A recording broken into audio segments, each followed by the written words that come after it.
તો ખેરાલુ તાલુકાની 33 ગ્રામ પંચાયતોની ચૂંટણી અને ડભોડા ખાતે મતદાન કરવા માટે લોકોની લાંબી કતારો જોવા મળી રહી છે। ભર વરસાદ વચ્ચે પણ લોકો મતદાન કરવા માટે પહોંચી રહ્યા છે। સાંસદ ભરતસિંહ ડાભી ડભોડાની મુલાકાતે છે। શાંતિપૂર્ણ માહોલમાં મતદાન થઈ રહ્યું છે તે પ્રકારની વાત ભરતસિંહ દ્વારા કહેવામાં આવી છે। સરપંચોની ચૂંટણી ચાલી રહી છે।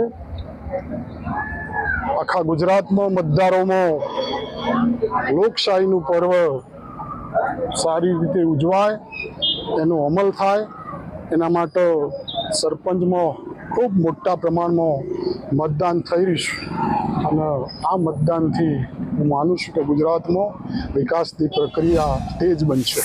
સ્થાનિક સ્વરાજ્યોની ચૂંટણી આજે એનું મતદાન યોજાઈ રહ્યું છે, ત્યારે ખેરાલુ તાલુકાની અંદર પણ 33 ગ્રામ પંચાયતની ચૂંટણી યોજાવા જઈ રહી છે, જેની અંદર 32 ગ્રામ પંચાયતની સરપંચની ચૂંટણી છે અને 33 ગ્રામ પંચાયતમાં કુલ હાલ સરપંચની ચૂંટણી ચાલી રહી છે। ત્યારે આપણે આજે પહોંચ્યા છે ડભોડા ગ્રામ પંચાયત ખાતે, જે ડભોડા સૌથી ખેરાલુ તાલુકાનું મોટું ગામ ગણાય છે। ત્યાં દ્રશ્યોમાં પણ બતાવીશું કે આજે વહેલી સવારથી જ મતદારોની જે લાંબી કતારો હોય, જે મતદાન કરવાનો ઉત્સાહ હોય છે, તે મતદાન કરવા માટે મોટી સંખ્યામાં મહિલાઓ હોય કે પુરુષો હોય કે તમામ લોકો વહેલી સવારથી જ લાઈનોમાં જોડાયા છે। આપ જોઈ શકો છો કે મોટી લાઈનો હાલ ડભોડા ખાતે જોવા મળી રહી છે, જ્યાં નવા મતદારો પણ છે, સાથે સાથે જૂના મતદારો પણ અહીંયા મોટી સંખ્યામાં પહોંચ્યા છે।